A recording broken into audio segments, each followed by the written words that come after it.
حضرت ابو ہریرہ رضی اللہ تعالیٰ عنہ سے مروی ہے کہ اللہ کے رسول نے فرمایا کہ تمہیں رمضان مل رہا ہے، یہ بڑا بابرکت مہینہ ہے، اللہ تعالیٰ نے اس کے روزے تم پر فرض کیے ہیں، اس میں آسمان کے دروازے کھول دیے جاتے ہیں، جہنم کے دروازے بند کر دیے جاتے ہیں اور سرکش شیطانوں کو پابند زنجیر کر دیا جاتا ہے۔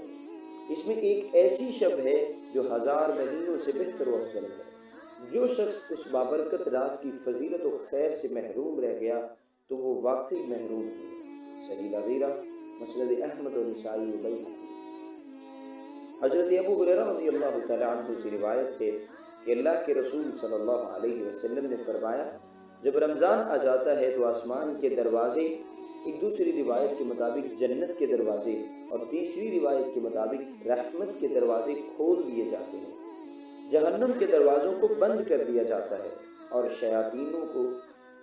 شیطانوں کو باندھ دیا جاتا ہے۔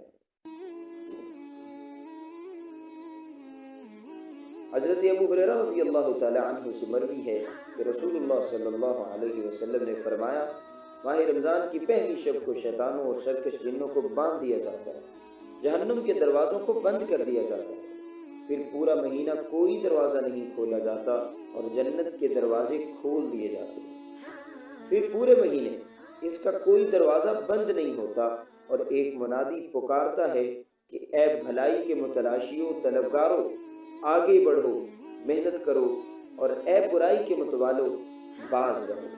اور اللہ تعالیٰ بہت سے گناہگاروں کو جہنم سے آزاد فرماتا ہے اور یہ ہر رات ہوتا ہے۔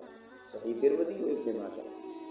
حضرت ابو ہریرہ رضی اللہ تعالیٰ عنہ سے مروی ہے کہ رسول اللہ صلی اللہ علیہ وسلم نے فرمایا، اس شخص کی ناک خاک آلود ہو، یعنی خائب و خاسر ہو، جس کو رمضان کا مہینہ نصیب ہوا اور ختم ہو گیا مگر وہ اپنی مغفرت نہ کرا سکا، اور اس شخص کی ناک خاک آلود ہو جس نے اپنے والدین کو پایا اور وہ اسے جنت میں داخل نہ کرا سکے۔ صحیح ترمذی حاکم۔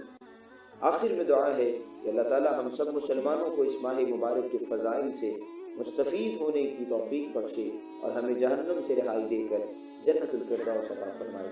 آمین یا رب العالمین۔